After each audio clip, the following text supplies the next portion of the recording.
जय माता दी। आज मैं संकटा व्रत कथा सुनाने जा रही हूँ। इस व्रत कथा को जो करता है या सुनता है उसके सभी कष्ट दूर होते हैं। ये माता का नाम संकटा माता है, इसलिए ये संकट दूर करती है। किसी प्रकार का भी संकट हो वो दूर करती है। तो आइए हम लोग कथा की ओर चलते हैं। कथा करने से पहले आपसे अनुरोध करना चाहती हूँ कि यदि आप हमारे चैनल पर नए हैं तो कृपया करके लाइक करिए, सब्सक्राइब करिए, शेयर करिए और दूसरों को जितना शेयर करेंगे संकटा माता आपके जीवन में उतनी ही खुशियां भरेंगी। तो आइए कथा की ओर चलते हैं। एक बुढ़िया माता थी। उस बुढ़िया का एक बेटा था जिनका नाम था रामनाथ। रामनाथ धन कमाने के लिए परदेश चला गया। बुढ़िया अपने पुत्र के विदेश जाने के बाद बहुत चिंतित हुई और दुखी रहने लगी, क्योंकि बहू उसे प्रायः नित्य खरी खोटी सुनाया करती थी। इसलिए बुढ़िया प्रतिदिन चिंतित और उदास रहती थी और घर के बाहर भीतर कुएं पर बैठ के रोया कर। बुढ़िया का यह क्रम रोज चलता रहा। एक दिन कुएं में से माँ नामक एक स्त्री निकली। उसने बुढ़िया से पूछा, बुढ़िया माँ, तुम इस तरह बैठकर क्यों रोती हो? तुम्हें किस बात का कष्ट है? मुझे अपना दुख बताओ, मैं तुम्हारा दुख दूर करूंगी, ऐसा जरूर प्रयत्न करूंगी। बुढ़िया ने उस स्त्री का प्रश्न सुनकर के जवाब दिया, रोती ही रहेगी कि बताएगी? दिए कि माँ बार बार एक प्रश्न दोहराई जा रही थी। यह बुढ़िया इस बात से झुंझुला उठी। उस बुढ़िया ने दिए की माँ से कहा, तुम मुझे बार बार ऐसा क्यों पूछ रही हो? क्या तुम सचमुच मेरा दुख दूर कर सकती हो क्या? बुढ़िया की बात सुनकर के दिए की माँ ने कहा, मैं अवश्य ही तुम्हारे कष्ट दूर करूंगी, ऐसा मैं जरूर प्रयत्न करूंगी। बुढ़िया ने दिए की माँ का ऐसा आश्वासन पा करके कहा, मेरा बेटा कमाने के लिए परदेश चला गया है। उसके पीछे मेरी बहू मुझे बहुत बुरा भला कहती है, यही मेरे दुख का कारण है। बुढ़िया की बात सुन करके दिए की माँ ने कहा, यहाँ के वन में संकटा माता रहती है, तुम अपना दुख उनसे सुना, तुम्हारे सारे कष्ट दूर होंगे और तुम जरूर जाके प्रार्थना करो। माँ बहुत दयालु है और दूसरों की दुखों को दूर करती है। दुखियों के प्रति बहुत ही उनकी सहानुभूति है। निसंतानों को संतान, निधनों को धनवान, निर्बलों को बलवान और अभागों को भाग्यवान बनाती है। उनकी कृपा से सौभाग्यवती स्त्रियों का सौभाग्य अचल हो जाता है। कुंवारी कन्याओं को अपनी इच्छा के अनुसार वर की प्राप्ति होती है। रोगी के रोग मुक्त हो जाते हैं। इसके अलावा जो भी मनोकामना लेके यह व्रत करते हैं उनका व्रत अवश्य ही पूरा होता है, इसमें कोई संदेह नहीं। दिए की माँ से ऐसी बात को सुन करके यह संकटा माता के पास गई। दिए की माँ की ऐसी बात सुन करके बुढ़िया संकटा के माता के पास उसके चरणों में गिर करके विलाप करने लगी। संकटा माता ने बड़े ही दयालु होकर के बुढ़िया से पूछा, बुढ़िया तुम किस कारण इतने दुखी हो रही हो, क्यों रोती हो? बुढ़िया ने कहा, हे माता, आप तो सब कुछ जानने वाली हो, आपसे कुछ भी छिपा नहीं है। आप मेरे दुख दूर करो, आप मुझे आश्वासन दे दो, मैं अपनी दुखद गाथा आपको सुनाऊंगी। बुढ़िया की इस दर्द भरी कथा को सुन करके संकटा माता ने कहा, तुम घर जाकर मेरे लिए मन्नत मांग कर मेरी पूजा करो, इससे तुम्हारा लड़का सकुशल घर वापस आएगा। मेरी पूजा के दिन सुहागिन स्त्रियों को आमंत्रित कर उन्हें भोजन कराना, ऐसा करने से तुम्हारा लड़का अवश्य ही तुम्हारे पास आएगा। संकटा माता के कहे अनुसार उस बुढ़िया ने मनौती मांग कर पूजा की और सुहागिन स्त्रियों को भोजन कराने के लिए आमंत्रित किया। परंतु विचित्र बात यह हुई कि जब बुढ़िया ने स्त्रियों के लिए 7 की जगह 8 लड्डू बन गए। इस बात से बुढ़िया बहुत ही असमंजस में पड़ गई। ऐसा होने का कारण क्या है? चाहे उसने गिनती में तो गलती नहीं कर दी अथवा अपने आप 8 लड्डू बन जाने का कोई अन्य कारण है। उसी समय संकटा माता एक वृद्ध स्त्री के रूप में बुढ़िया के सामने प्रकट हुई। बुढ़िया ने पूछा, क्यों बुढ़िया, आज तुम्हारे यहाँ कोई उत्साह है क्या? यह सुन करके बुढ़िया बोली, आज मैंने संकटा माता की पूजा की है और सुहागिन स्त्रियों को भोजन के लिए आमंत्रित किया है, किंतु जब गिन करके 7 लड्डू बनाती हूँ तो वे लड्डू अपने आप ही 8 बन जाते हैं। मैं इसी बात से चिंतित पड़ गई हूँ। बुढ़िया की बात सुनकर के संकटा माता ने कहा, क्या तुमने किसी बुढ़िया को भी आमंत्रित किया है? बुढ़िया कहने लगी, नहीं, मैंने ऐसा नहीं किया है, परंतु तुम कौन हो? संकटा माता ने कहा, मैं बुढ़िया हूँ, मुझे ही आमंत्रित कर लो। ऐसा सुनकर के बुढ़िया ने उस बुढ़िया रूपधारी संकटा माता को भोजन के लिए आमंत्रित कर। इसके बाद बुढ़िया के घर पर सभी आमंत्रित सुहागिनें आकर आ पहुंची। बुढ़िया ने सबको लड्डू तथा अन्य तरह की मिठाई भोजन कराए।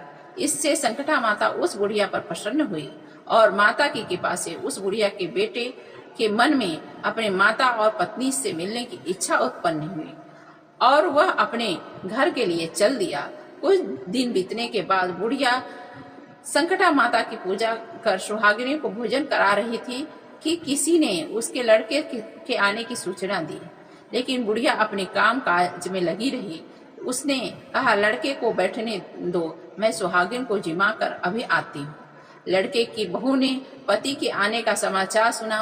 उसी क्षण पति के स्वागत के लिए तुरंत घर की ओर चल दी। लड़के ने अपनी पत्नी को देख करके मन में सोचा, स्त्री मेरे प्रति इतना प्रेम रखती है जो खबर पाते ही मुझे मिलने आ गई, परंतु मेरी माँ को मुझ पर जरा भी प्रेम नहीं है। मेरे आने की खबर पा करके भी मेरी माँ मुझसे मिलने नहीं आई है। जब पूजा समाप्त हो गया, सभी सुहागिनें भोजन करने अपने अपने घर चली गई। बुढ़िया अपने बेटे से मिलने के लिए उसके पास पहुंची। माँ के आने पर लड़के ने पूछा, माँ अब तक कहाँ थी? माँ ने कहा, बेटा, मैंने तुम्हारी कुशलता के लिए संकटा माता से मनौती मांग रखी थी, उसी को पूरा करने के लिए सुहागिनों को जिमा रही थी।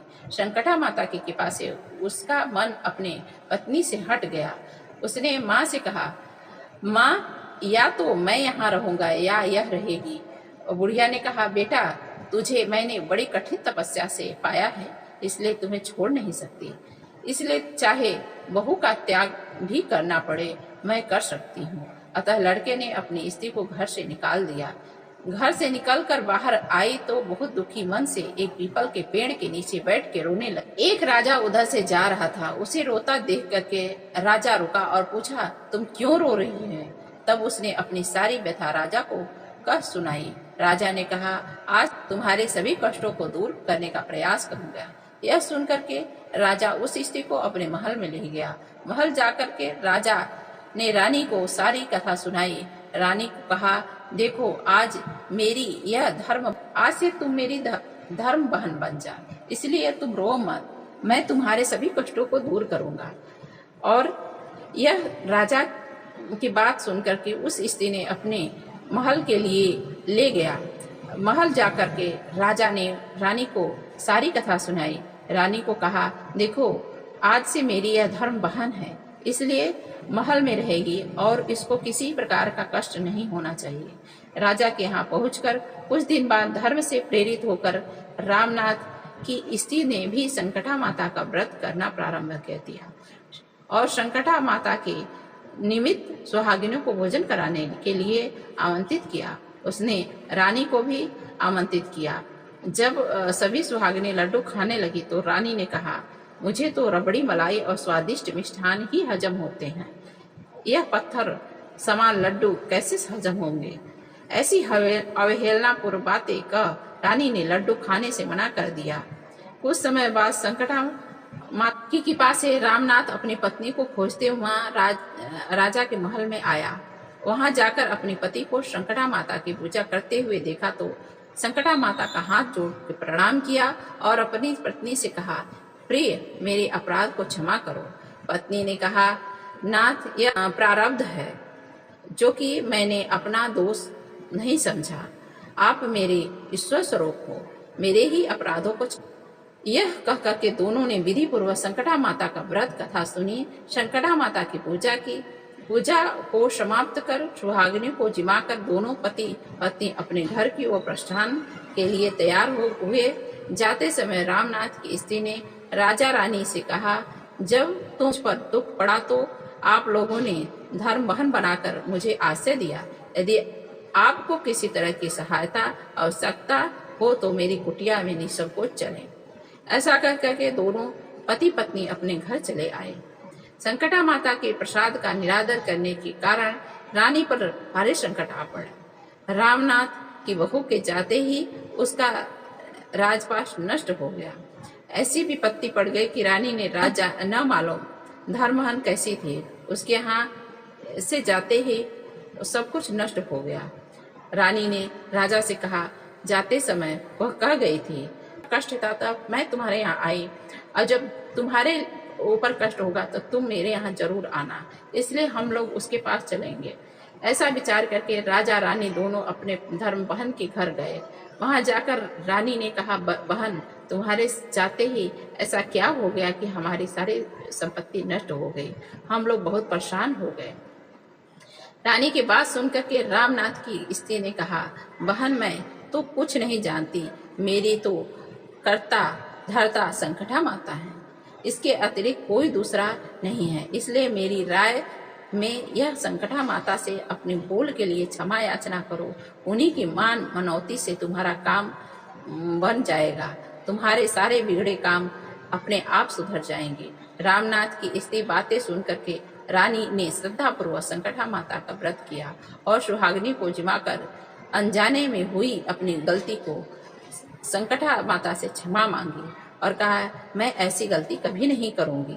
रानी के ऐसा करने से संकटा माता प्रसन्न हो गई और रात में रानी को स्वप्न में कहा, तुम्हारा राजपाश वापस मिल जाएगा, तुम चिंता मत करो। सुबह होते ही रानी ने अपने स्वप्न की बात राजा को बताई। रानी की बात सुनते ही राजा उसी क्षण रानी को साथ लेकर अपने महल की ओर चल दिया। आने के बाद राजा रानी से संकटा माता के कहे अनुसार पूर्व भक्ति भाव से माता संकटा की पूजा की और सुहागिन को भोजन कराया। ऐसा करने से बिगड़ा हुआ सारा समय सुधर गया, सारा राजपाट वापस मिल गया और वह सब पहले की तरह राज भोगने लगे। बोलो संकटा माता की जय। जिसके भी पास विपत्ति आता हो इस प्रकार संकटा माता की पूजा करें तो सब विपत्ति दूर हो जाएगी। और आप भी कमेंट में जरूर लिखिएगा, जय संकटा माता, आप सभी को दूर करें।